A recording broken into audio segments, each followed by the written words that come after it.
as you said, the classic Arceus Inteleon from Lucas, where you have a powerful foundation, great search and utility with Inteleon, and then you've got some tricky stuff in there just to tech for the metagame for any particular situation, and just slowly but surely grind your way through every single other matchup. Yeah, as you saw the two key cards there, especially this matchup, the Arceus V-Star and the Galarian Zapdos.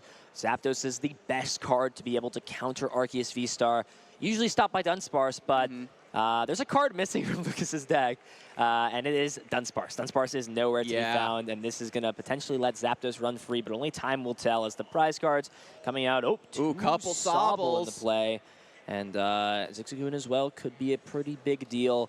Nothing too crazy over on Lucas's side. Just has a few search cards there. And I'm eager to get into this. We're going to be seeing plenty of Arceus V-Star throughout the weekend. Why not kick it off now and get our first Arceus match out of the way. Here we go. Round number 5 between these players. Who will advance to 5-0 and who will have to battle it out at a lower record throughout the rest of the event. And Aidan's going to have an advantage starting and already has that double turbo energy to attach. Beautiful. Turn 1 Arceus setup with the attachment is so important for this deck. I know after spectating and casting so much Palkia, having that, that star portal to just get the energies into play whenever you need them. When it comes to Arceus, it's much more important to have that natural energy attachment to threaten the V-Star evolution into that Trinity Nova.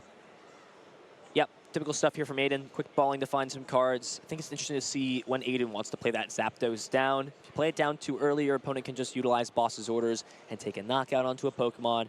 And if you use it too late, well, you got to remember Path to the Peak also shuts that card off. And there are Path to the Peak over in Lucas's deck. Lucas is running 2 copies of that, things we've seen as well. And the one stadium card that's not relevant in this matchup, but I gotta say it, it's Dyna Hill Tree, or Dyna Tree Hill rather. Sorry, I'm not very familiar with this card, but I do know that it prevents all Pokemon from healing, and it's in here to stop U2V Union from using that attack to heal itself up.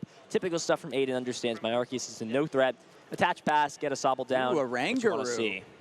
A nice little card. I remember when a Rangaroo was like the be-all, end-all, like just the ability to have that extra card, set something up ahead of time with the Primate Wisdom. It gave you a little bit of resiliency against a Marnie play, right? So here we go, Lucas doing the combo right away. You've got the Primate Wisdom into Marnie, your hand goes on the bottom, and you still get to maintain that important card. Yeah, and Aidan also hasn't given away any real deck information. For all Lucas knows, Aidan's just playing Arceus Inteleon, so by benching another V Pokemon, it's going to mean that Aidan has a route to take a knockout on Zapdos, just needs to utilize Raihan. I believe there was one in the prize cards, though, and that is always something you've got to notice. But there is the Arceus V-Star, and Starbirth is online. We've seen how this deck just allows itself to be consistent, and hey, Drizzile as well may not even need to be utilized this turn. Both players just working on getting a foundation. We know that this is going to be, for the most part, a slower matchup at first, because in the first game, both players are trying to keep their techs and their spice a little bit close to the chest, just so that you can have maximum use of any surprise factor that those cards will produce. But here we go, just a level ball, getting Professor's Research as well. A lot of just strong setup with these decks, especially again with Marnie kind of reducing in popularity. You can take these sort of winding turns of setting up and setting up and setting up to have more explosive turns, 2 or 3, turns into the future. We've seen these players really, really plan out their sequences. Yeah, and I think Aidan really wished that Galarian Zigzagoon was there. If the Galarian Zigzagoon is there, Aidan can utilize Starbirth to find the Boss's Orders and Choice Belt, and then from there, put himself in a spot to just take a knockout on this Arceus and power up this bench Zapdos to pretty much put himself almost in a checkmate scenario as soon as the second turn of the game. But since Zigzagoon is prized, it means this Arceus will not deal enough to knock out the opposing Arceus V. Research as well to draw some more cards, but Aidan understands, hey, Fighting Instinct is a great ability. It allows me to attack for up to a single fighting energy, but hey, I know you play Path. I know there's going to be times where I can't utilize it fully. I'm just going to do it the old-fashioned way, get 3 to 4 energy on there and start swinging with Thunderous Kick. Beautiful. Finds the heavy ball, so now can get that final piece out of the prizes. There it is. So there's the Zigzagoon. The pieces are falling back into place, Ethan. Even with the bird out of the bag, Aidan still maintaining the threat level here. Yeah, and the fact that heavy ball is there means that now the play we mentioned is there right away. Has the Arceus V-Star. has the double turbo energy on the previous turn, and this means that Starbirth can grab a basic energy if needed and the Choice Belt. Zigzagoon plus Choice Belt means that it will deal just enough damage to knock out this Arceus V while powering the Zapdos out. What a big-time play. It's all possible to Starbirth. One of the best V-Star powers we've seen thus far. Grabbing 2 cards it almost feels broken in a sense. It feels like, hey, this is really, really good. Yep, finds the energy, finds the belt. Those are just going to immediately come from the Starbirth directly onto the Arceus V-Star. Yeah, and this is the exact perfect play. I don't think Aidan could have drawn this up better. Has everything needed. The fighting energy in deck, can grab 3 basic energy, throw them onto the Zapdos. Has an Arceus already dealing massive damage with this Choice Belt, 210 damage while accelerating. Lucas also lost the energy attachment for a turn, so now Lucas needs to utilize a Melanie if he wants to attack. Otherwise, the best that can happen is a DTE and a Trinity Nova, and that's not going to be enough, especially when your opponent can pretty much find a way to knock this out again. With such different supporting casts with the Arceus, it's really hard to view this as a direct mirror match, but at the end of the day, the Arceus V-Star is still a premier attacker. It's still the pillar that the rest of the deck is built around. And so the same rules still apply, where you can jump out ahead of your opponent with a key attack, and with the Arceus V not having access once again to that Star Portal to get a bunch of energy out of the discard pile to get those attacks, it's much harder for you to come back when you fall behind. It's so important to have the Arceus V into the Arceus V so you have that consistent line of powered up attackers. It looks like we're just able to get it together, as you said, Ethan, with the Melanie and the attachment, the double turbo energy, and now the evolution. We have another Arceus V. So Lucas just barely hanging in there, being able to keep up the attacker chain, just doing some quick math. Can I take down this Arceus V-Star? Still needs a few more tools to make it happen. Yeah, you're at least being able to attack. You can deal Trinity Nova to accelerate some more energy, but you're pretty much looking here and saying, my Arceus is getting knocked out this turn, and there's nothing I can do. And the fact that Aidan still has access to shady dealings on multiple Pokemon, on the Sobble and the Drizzile, means that there are options to even try to buff the Zapdos out, maybe get another attacker powered up. Aidan's in an excellent spot, and you can see Lucas maybe thinking to himself, what if I just played Dunsparce in my deck? I would be in such a better spot here if I could just ignore the Zapdos entirely, the threat of this Pokemon. So now we just need a scoop up net for this Zigzagoon, get the ping, and just do a repeat of that previous turn. Get another knockout. Here comes the Drizzile, going to look for it again. Yeah, this is most likely going to grab the Cape of Toughness, and this is going to make the Zapdos pretty much unable to be knocked out in one hit. There's no way to remove tool cards or shut tool cards off, no tool jammer. Luca's really just playing Big Charm in the deck to buff up these Arceus, but you can make the Arceus as buff as you want. 340 is more than enough to take this knockout. Beautiful. Another energy further retreat, going to bring up the Zapdos. Has that thunderous kick. I think the first fighting Pokemon that came out of the woodwork to start punishing the Arceus was indeed the Galarian Zapdos V. Yeah, it existed before the Arceus even. It was just there, and then it just somebody dug it up out of the pile and said, you know what? This fighting weak Pokemon has been all over the place. What can I use? Yeah, I think the only real play this card saw before Arceus was against Eternatus VMAX to be able to do the same thing. But once Eternatus stopped seeing play, then it kind of just sat in the bulk drawers for a little bit. But you know what? Lucas has got to play to the outs. Got to play as best as possible. Does have shady dealings in Teleon. And there you can see the Roxanne path play or Roxanne scoop up net. You know what? If there's a Roxanne, there's a way. That's my quote. That's what I got to say on that. Roxanne can just disrupt, put the hand down to low size. We've seen in the past ace trainers to put card hand sizes down low.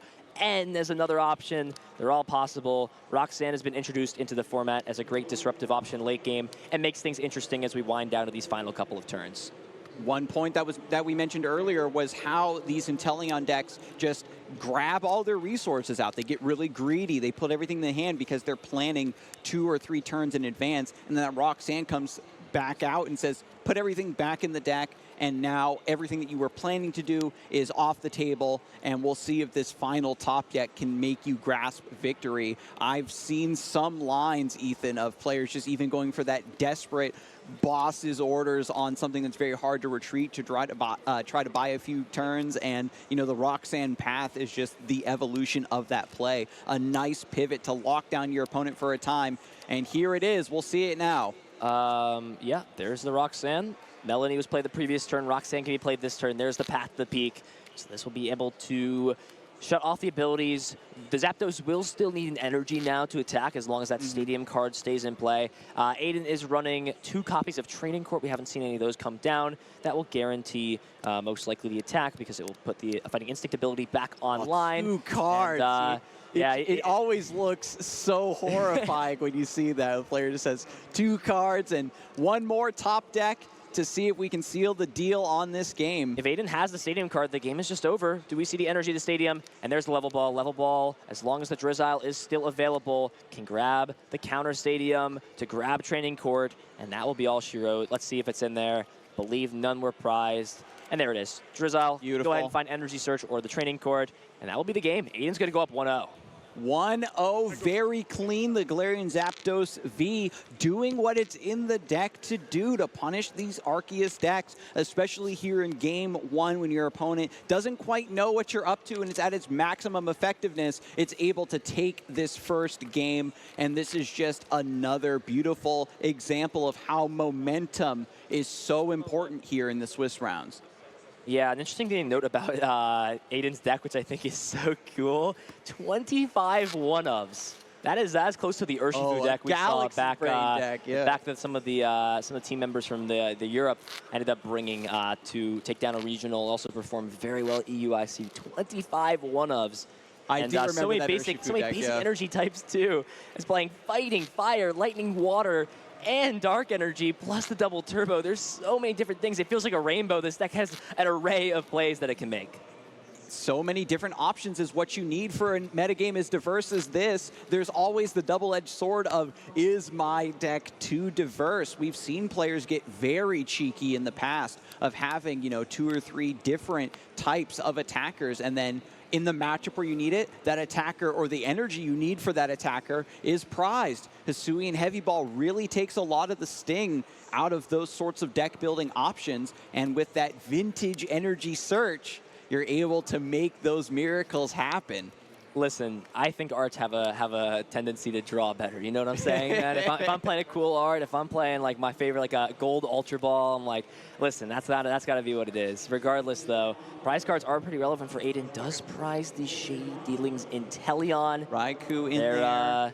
There is only one of those in play. Raikou and Moltres, 3 of the tech Pokemon. Not the Zapdos prize, no Fighting Energy prize. So that is a big-time relief for Aidan. That's all you need. Yeah, we're getting things kicked off. Lucas will, of course, be starting the game with a level ball. And we said this time and time again, getting set up is so key on the first turn of the game. A lot of these ball cards we have access to, like Level Ball and Quick Ball, are played in such high counts in respective variants because you want to consistently find these Pokemon. We've seen decks struggle when they don't get down Sobble turn 1 or Arceus turn 1. There's all things you need to do. A simplistic card like this, there's no surprise to anybody that's played in so many different decks. And sometimes in the Arceus V mirrors, even if you have a slow turn 1, your opponent is still susceptible to the exact same slow turn 1. But Aidan has this more aggressive slant to the deck, wanting to attack, especially with the threat of that Zapdos. And so Lucas having a slow turn is going to be a much bigger detriment here. And there is no turn 1 attachment. We just have the Arceus and the Sobble. So already Aidan has a massive window of opportunity here to jump out in game number 2 and close this out once again. Yeah, as you mentioned, no turn 1 attachment is such a big deal. And Aidan kind of right away says, look, I've got the Arceus and I've got the attachment. I'm doing all I want. And Aidan understands, what else do I need to do this turn? I've got Level Ball and Arceus V-Star in hand. I think I'm chilling right now at this point. So yeah, actions on Lucas. Again, with Melanie in the deck, the potential is there to still utilize Training over this turn. However, the pieces are going to have to be there. There's going to probably have to be a way to Drizzile. There's going to have to be a way to discard Water Energies. And most importantly, find the double Turbo Energy. Or you've got to rely off the 3-draw Melanie. And that's when things can get scary. Even just having the, the Arceus V with the attachment already puts you so far ahead. But already fishing out the Melanie with the Drizzile. Has more ball cards, as you said, trying to get this strong foundation set up, but we still need an attacking threat. If this Arceus V goes down, you lose out on the ability to get that energy power up. Yeah, it looks like there might be 1 card short at this point. You can find the Arceus V-Star, and then from this point, you don't have Water Energy or a way to discard cards, so you may have to go for something like Water Energy Quick Ball, and then hope that you can draw into the double Turbo Energy. And when you're against a matchup that's this risky, you kind of have to play this aggressive and this risky yourself because the big gamble is here. the quick ball to get rid of the water energy. Quick ball finding Arceus V, and now Melanie going to be employed here to put that water energy back into play and try to keep this going. We did see the double turbo in the hand, so hopefully it can come together. Yeah, it's going to be a big ask, though, for Lucas. Lucas is not playing that many copies of Double Turbo Energy. You really don't need to when you have to search out. Actually, no. Very interesting. It's playing 4 Double Turbo Energy, so it just depends on variance, and that is 0 copies of Double Turbo Energy. Unless it's in the hand, I didn't quite see it, but I don't think it is. I think there was one in the hand. Oh, is there? Maybe there is, actually. Was it hiding from? Oh, it was hiding from. Thank goodness. Okay, yeah, so it does come this through. Makes more sense. And wow, Pat's the beak, too. That's a big-time grab. That means Aidan's Starbirth is now turned off. All these Arceus variants will usually find a way to do this. Say, hey, I want to use Starbirth, and once I'm done, I'm tapped out on abilities here. I don't want you to have any. I'm good. I'm good. And now without Starbirth, you know, it is harder for Aidan to actually find those aggressive pieces. Can't find the Zapdos plus the fighting energy. We need the Arceus V-Star at least to get some damage down onto the Arceus, but there it is. Drawing cards. A little bit of options in the hand, but has to figure out what to do here. Not really much going on. Yeah, it does have access to level ball for Drizzile. This can find the stadium. The Arceus is already in the hand, so the options are there. Okay, so the question is, it doesn't really matter when you bump the stadium until you need to use the Starbirth, right? So yeah, that's also the point. The fact that Lucas only runs 2 path as well, and most Arceus, Aidan can make an assumption that there's probably 1 to 2 path at peak. Very rare chance there's 3, especially after seeing that first game that path wasn't coming down as frequently. Yeah, that you could say, hey, I'm going to win the stadium war if I put down this counter stadium. If you play path again, I can put training court in play, and I'll have abilities for the rest of the game. So at this point, you can kind of confidently play down the training court and say, okay, all right, I've just got to find my other one later on in the game, and I need to utilize Starbirth this turn, because if I'm not attacking, I'm not doing anything. And this actually makes me wonder what cards Aidan would like to grab. Double Turbo is going to be a given to be able to utilize Trinity Nova, but do you try to dig for the Zapdos? Do you guarantee the Zapdos? Do you guarantee a follow-up for the following turn? There's options are limitless with Arceus, and especially when you have Inteleon too, sometimes the choices become overwhelming. But it looks like the Zapdos is being eyed. I know a lot of players really dislike when they have to use the Starbirth like this just to kind of keep up with their opponent. You'd rather use it when you're already ahead, and you're just like, well, now I've sat on this powerful ability the entire game, and I'm just going to find the boss's orders for game. But here we go. The Zapdos is set up here. Yeah, so opting to, instead of grabbing Double Turbo Energy, get the Raihan, it seems, instead of the... yeah, I am the Raihan can utilize that, but the problem really with this many different options being eyeballed for the Starbirth. As you said, Ethan, there's just so many different lines that you have to analyze here, especially in the game number 2, 33 minutes left on the clock. If this goes to a game 3, you know, it could get pretty dicey. Yeah, we are going to see the energy search get played. It's going to grab the fighting, and it will get pitched away with that quick ball. There's no energy in the discard pile right now, so we are going to see Raihan come out after this.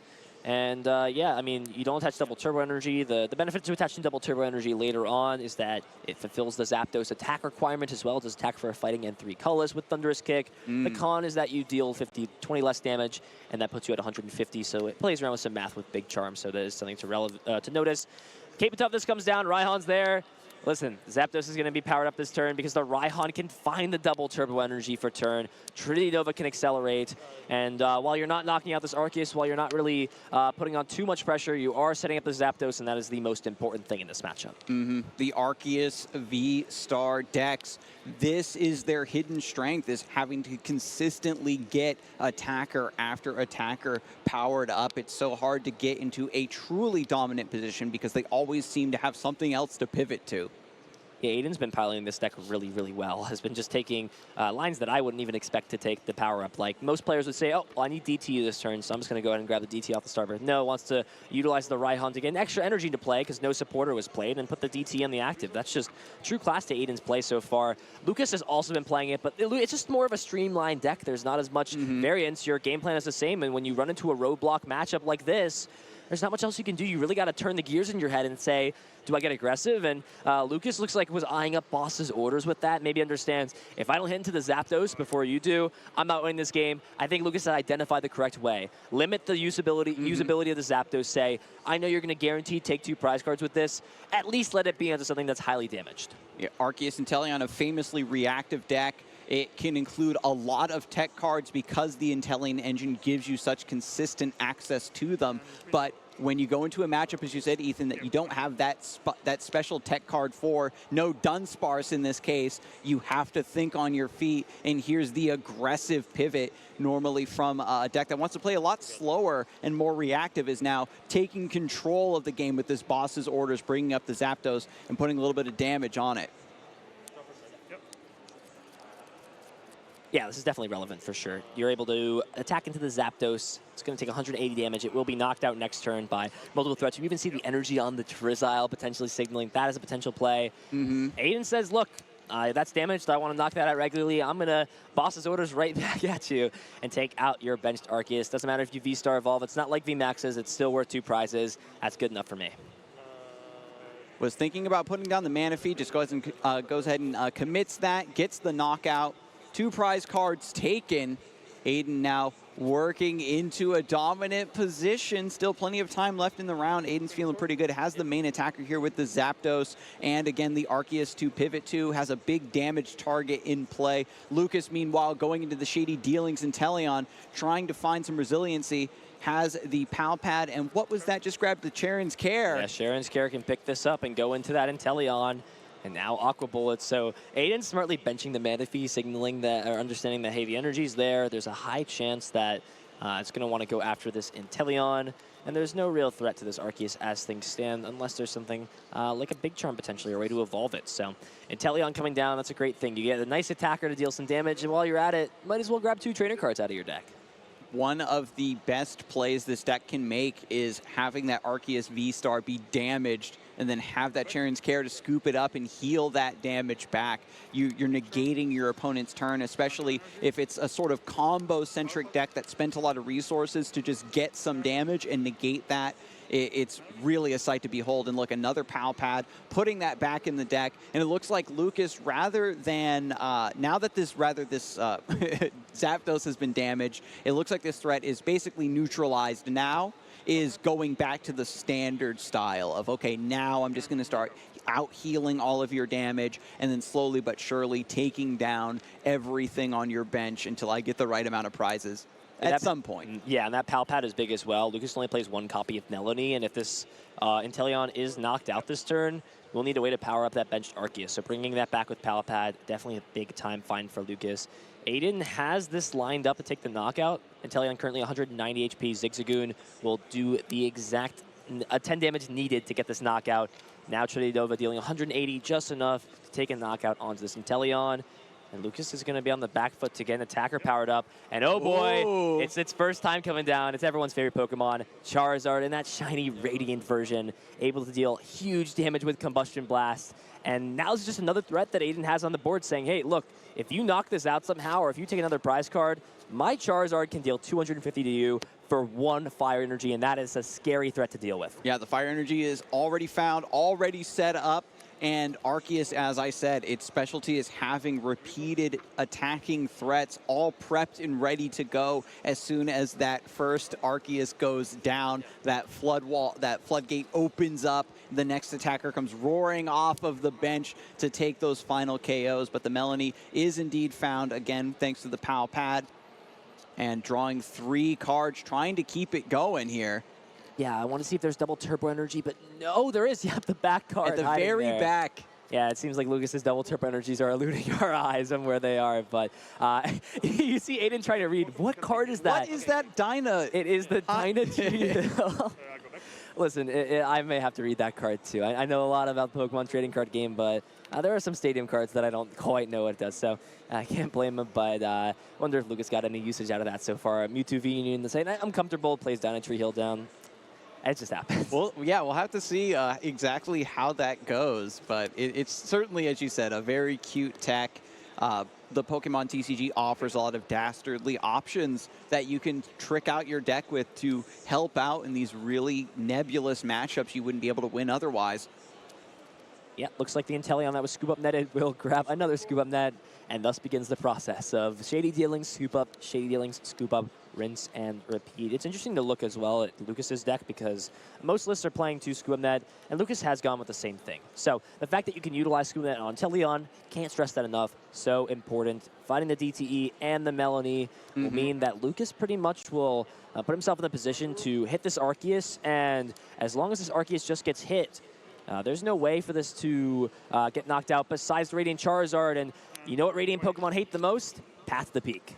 Their abilities are shut off as rule box Pokemon, so now Charizard is going to have to jump through a bunch of hoops to get energy accelerated onto it, or that next stadium needs to be grabbed, as you said, to win that stadium war, get the final say in the matter, especially now with that Dynatree Hill.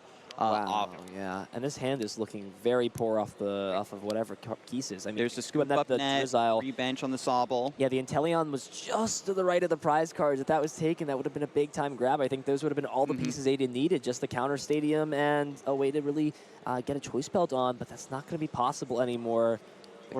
Yeah, I mean, the question now is, do you just attack and hope that you can find the modifier next turn, or your play is, it really is just Aiden's in a tough spot now. It seems so controlling throughout that game, but Lucas's ability to pace with boss's orders coming in clutch here. Aidan does have a lot of, versatility in the list, has that same flexibility of any Arceus Inteleon deck, but when you're playing against a classic list like this, right, the Arceus V with the pure Inteleon engine, you aren't just having to solve the current board state or try to map the prizes here. You're playing against the entire deck all at once, it seems. And so your opponent can put so many different angles of pressure on you. And right now, Aidan is starting to kind of crumple under the pressure. Like the second path to the peak is actually getting a couple turns now of value, slowing Aidan down, giving Lucas a bigger window of opportunity to get a better foothold in the game. 3 prizes remaining for both players, 24 minutes left in the round. If Lucas is able to bring this to a game 3, he's got his work cut out for him. But Aidan right now still struggling to close out on the second game. Started out with a great advantage, but now the wind really coming out of his sails. Yeah, that's a big-time grab, though. Finds the Sharon's Care yet again. Heals all the damage off that benched Arceus, or off that damaged Arceus in the active. And now Lucas will take 2 prize cards and pretty much put Aidan on a clock. Says, hey, you have 1 turn to figure this out. What is the top deck? It's Bird Keeper, so that can at least draw some more cards. Okay. Not horrible. Does have access to a single Shady Dealings, but the question is, you really want this Charizard in the active anyways, so do you wait to see what you get off the Bird Keeper? Do you just try to find everything you need off this? It looks like Aidan really thinks, hey, maybe I'm just going to try to draw cards this turn and get there. Actually, I believe it's there. If the Raihan is there, oh no, I don't think it has Raihan, and still at 3 prize cards, actually 2. Yeah. It feels like Aidan was able to just take so much with Zapdos, but Zapdos was really only able to just take 1 knockout. The Zapdos came through. It did heavy lifting in the first game, but the second game, Lucas was prepared for it, immediately, brought it up with the boss's orders, got that damage down on it. We need this path to the peak to get out of the way so that Charizard's ability can kick in, so we can drop this 250 damage. Yeah, and it looks like there's no way to put a Pokemon into play that has less than 180 HP. I mean, you hit the Arceus down into play too, but your opponent has Inteleon in hand. They've shown it with the scoop up net. Aidan understands that. We're going to go to game 3. We've got 20 minutes left, plenty to finish up. We're seeing the battle of the Arceus variants. I don't know which one's going to come out on top. They both seem to be strong. We've seen now what both decks can do in response to one another, where Aidan can get these aggressive starts, can get these attackers powered up, has a bunch of different angles of attack, but Lucas can sometimes slow down those options, and if Aidan doesn't get, we see, the sort of implication, if you don't get that big one-hit KO, the Sharon's Care is so devastating to have that work canceled out. And then slowly but surely, the Arceus Inteleon deck can take 1 prize here, 2 prizes there, and suddenly you're about to lose. And seemingly, you just look down at the board state and say, how did I even get to this position?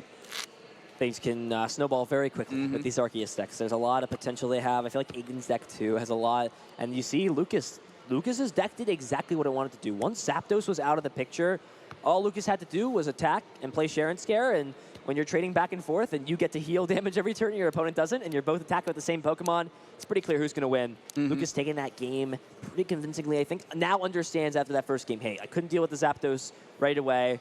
Now, in this game, I'm able to do a lot more, and having some mulligans as well, it looks like, as prize cards will go out for Lucas at minimum. Boss's Orders in the prize cards at Drizzile and Arceus, nothing too crazy. Be interesting to see what pieces are in Aidan's prize cards. So far, Aidan hasn't really prized anything too relevant. I think the Shady Dealings was the biggest piece, but nothing like the Zapdos or the Fighting Energies as well.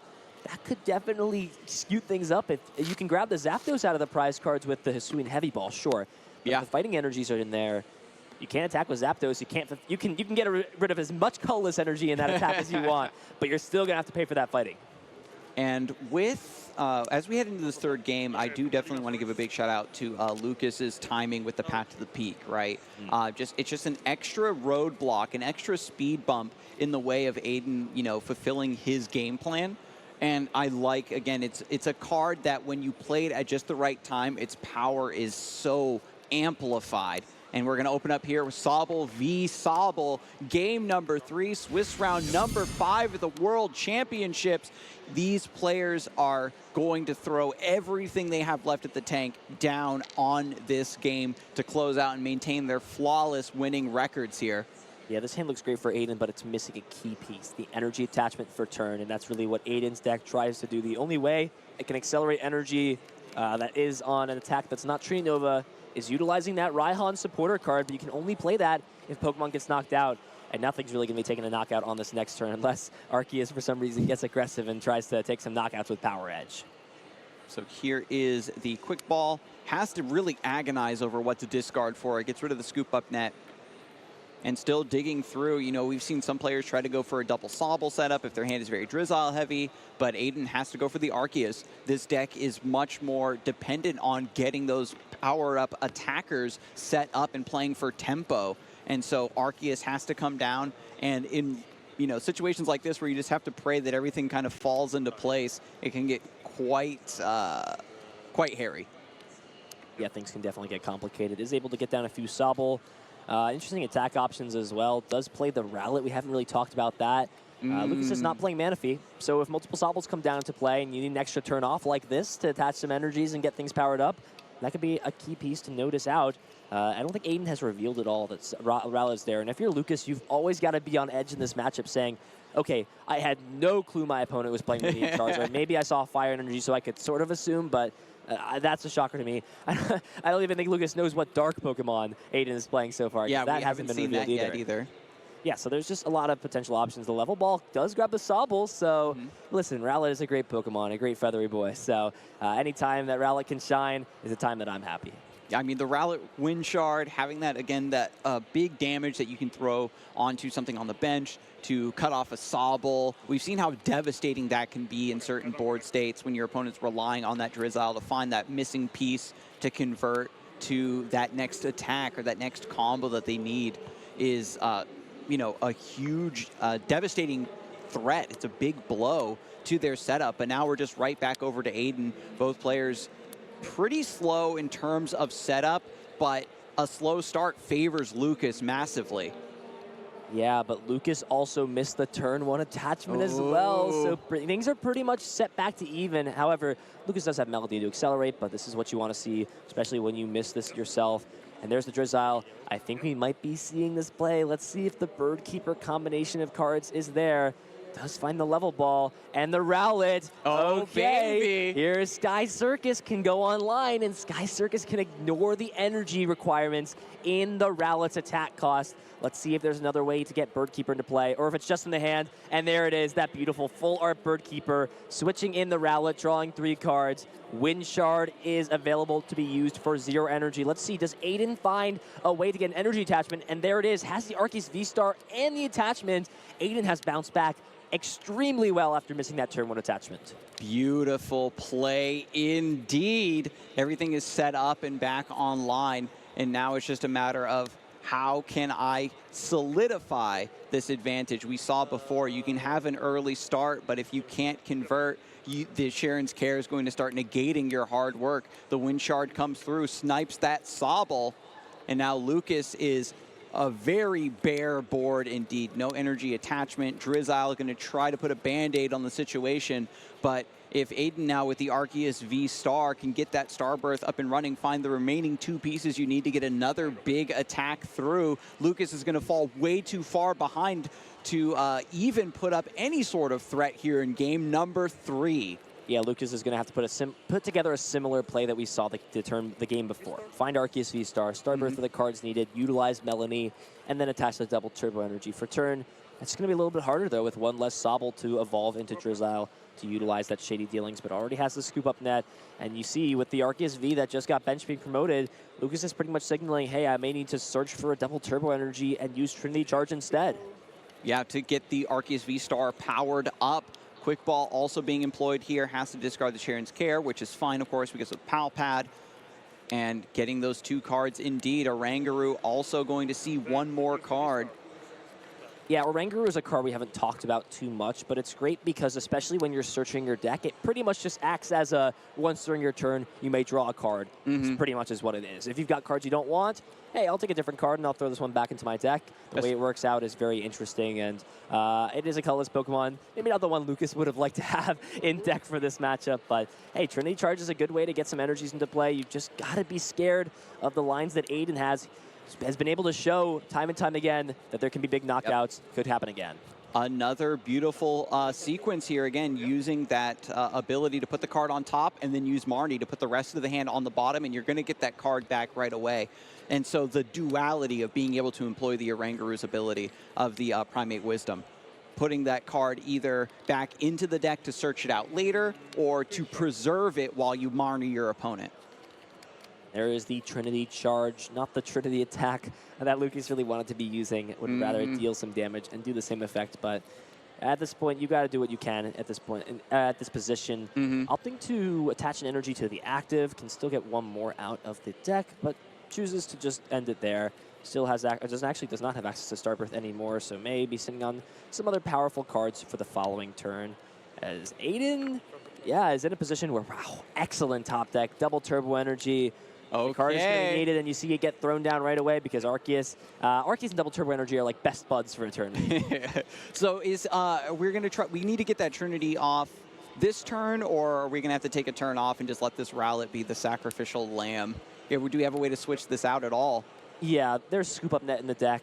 There's plenty of ways to get this out. Drizzile can just... It's just the one Bird Keeper, though, right? There is Scoop Up Net in this deck as well. So it does have... No, I mean, is there only one Bird Keeper? We're not going to see a repeat Wind Shard. To attack with the Rowlet? No, it's just the one. Usually the Rowlet will lose its usage at this point. Trinity Charge onto the Rowlet. Listen. If it could be on anything, I'd like to see a manually powered up Wind Shard. That would be a dream of mine. At Worlds? Come on. I love that. Trinity Charge onto the Rowlet. But again, just the heavy ball, looking in the prizes, getting a missing piece, no doubt. Another discard, getting rid of that fire energy. And again, we're just looking for another backup attacker that this Arceus V-Star can power up. Yeah, I think just eyeing up the Zapdos, that's definitely the best one to grab. And the ability to play so many different energies in your deck means you can play a different amount of attackers. So that's why the different energy types are there for the first place. And Aidan taking his time. You think that the Zapdos is, a pretty obvious choice, but going to look through the deck first, finds that Shady Dealings in Teleon, gets the Professor's Research, and then a second card, maybe a Stadium. Nope, does have the Scoop Up Net. Going to move this Rowlet out of the active after all, Ethan, as you said. And so the Arceus V-Star is going to be able to come up here and Trinity Charge. Yeah, Trinity Nova, the attack of choice. Do we see the cards necessary? Hasn't even played a supporter yet for turn. Are you kidding me? Yeah, just has the still got the Professor's Research off the Shady Dealings and Teleon. Thinking about maybe do I want to just see 7 different cards instead to find another attacker? And that might be the play. What else is even in the hand? I think there was just 2 or 3 more ball cards. Yeah, it looks like we might be back on pace here. It looks like just potentially discussing something between the players.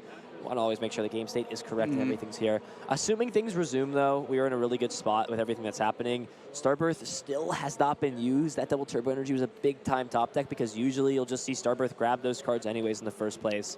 Still has access to another Shady Dealings ability as well, I believe. Has used Scoop Up Net on one of these so far, or hasn't even used Scoop Up Net yet so far. This is turn number 3 of Aidan's game.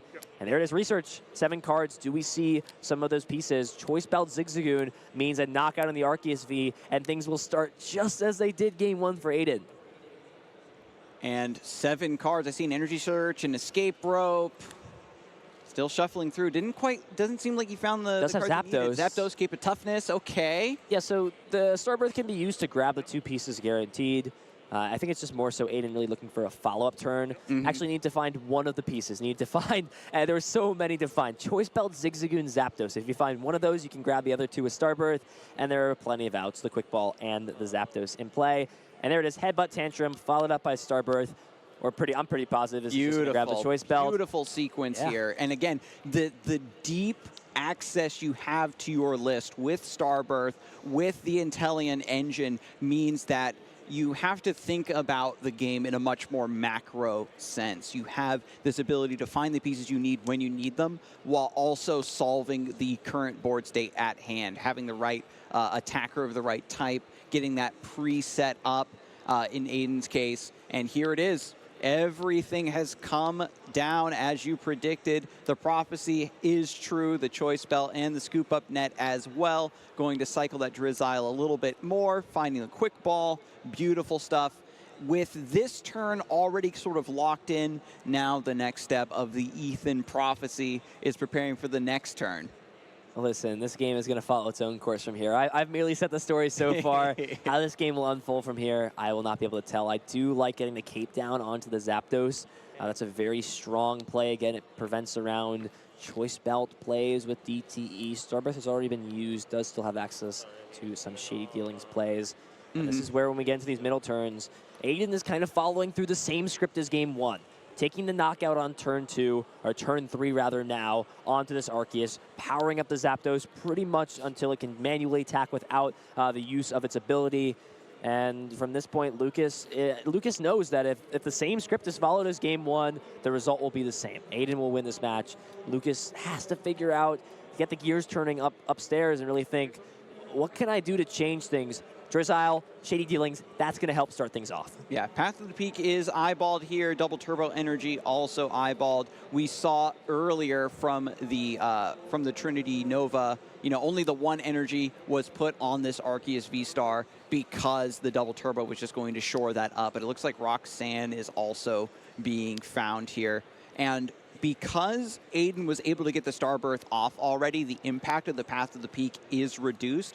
But as you said, you're still forcing your opponent to have that extra jump through the hoop sort of scenario of you need to find 1 more energy for the Zapdos before you can make use of its devastating power for this matchup. And I'm going to force you to do it with only 2 cards in hand.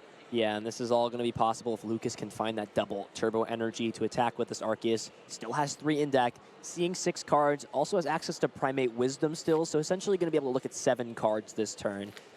Inside, we've seen this time and time again, you do get the advantage of taking a knockout and slowing the setup up for Lucas, but at the same time, you got to think to yourself, how relevant was that extra prize? Was it worth me getting Roxanne this turn and now only having 2 cards in hand? And sometimes if Roxanne can just buy 1 turn, 2 turns, that's all Arceus V-Star needs to get back into the game. The double turbo energy is found, so now we're back online for Lucas's side. Yeah, this is a big-time find. Finds the double turbo energy and the quick ball to find a target to get powered up. And now we're in Lucas's game plan of power these Pokemon up and utilize the best supporter card in his deck, Sharon's Care. Being able to scoop that up, punish Aidan for not being able to take those 1-turn knockouts. Also has the big charm, just messing with the math. I love this arms race, right? The big charm versus the choice belt versus the Zapdos trying to exploit weakness. Even without Dunsparce, Lucas shows no fear here in game number 3. 7 minutes still left on the clock, and these players are playing at a very, very nice clip. And Aidan has to decide at this point. Well, always been slow rolling us. I have no clue what's in his hand yet, but here we go. Let's see the cards. Wow, finds the Drizzile and the Inteleon. That's 2 huge cards that will guarantee the Zapdos to be able to take a knockout onto this Arceus. Yes. Roxanne cannot stop the Intellion engine. Path to the Peak cannot stop it either. Aidan's looking through the deck, going to find the proper cards. Zeraora still also in there as another bonus attacker. Listen, there's so many Pokemon that Aidan's playing that we haven't even seen come down. The Moltres V, the Galarian Moltres V rather, the Zeraora, we haven't even seen the Raikou come down as well. We barely saw the Charizard. One big happy family. Having 2 electric attackers, that's because you know Aidan is expecting a lot more Palkia as well. Aidan has definitely built this as like a toolbox style deck to have a lot of outs to a lot of different matchups. Pretty much saying, I'm not going to be extremely good into anything necessarily, but I want to take a lot of positive matchups against a lot of stuff. But Drizzile finding the training court, Fighting Instinct is back online, and more importantly, this can also bring back some energies potentially. But the Zapdos doesn't need it anymore. It can attack for a colorless less. We'll see how this plays out and resolves. But yeah, you were just making sure everything happens. But the main thing as well, the 2 grabs off of both cards is such a big deal because it means there's also follow-up for this turn and the following turn, because you can just not evolve either of these Drizziles or go for this Inteleon now. And at this point, then you put yourself in a position where Scoop Net just gives you so many outs the following turn. So I think Aidan understands, okay. The boss's orders being grabbed again, already setting up to close out, get that final prize. Yeah, the boss's orders is there as well. If there's a boss in the discard pile, it can be brought back with Pal Pad to increase the amounts. The outs there, Lucas can still Roxanne again. There is the potential to play Pal Pad plus Roxanne. So these are all things to think about. You really, if you're on Lucas, you haven't taken a single prize card yet. You are at a clean 6, just like you started. You've got to put some game plan together. When your opponent's down to a single prize card, there are so many outs that give them the game. In fact, this Zapdos, especially with the energy attached to it now from the training court, means that if it's not knocked out this turn, it will pretty much knock out anything in this deck except maybe something super rare like an Inteleon with a big charm. But even that is asking for a lot, and you're not doing much with it. Beautiful. Training court finding that final energy, and there it is. Knows the boss's orders is in the hand from the Shady Dealings Inteleon, and that is going to be game number 3 going to Aidan. What a fantastic set going all the way to the 3rd game. Both players showcasing the most powerful aspects of what their decks can do, and it's a great way to maintain this flawless record. One more set win for Aidan to lock in day number 2. It's a treat to see innovation on stream. We've seen a lot of Arceus decks and Palkia decks throughout this format and throughout our return so far into the Pokemon trading card game starting in March. But it's great when we get to see these special decks that players aren't expecting and that players have innovated to really prepare well up against the meta game. You've seen Aidan's thought through every single usage for each of these cards. The Moltres for the Dark Weak types, Electric types for the Palkia matchup, and the Fighting Zapdos, Galarian Zapdos for Arceus matchup. Very well played. 1 win away. Got to stay focused to get that out, but is feeling in a very comfortable spot.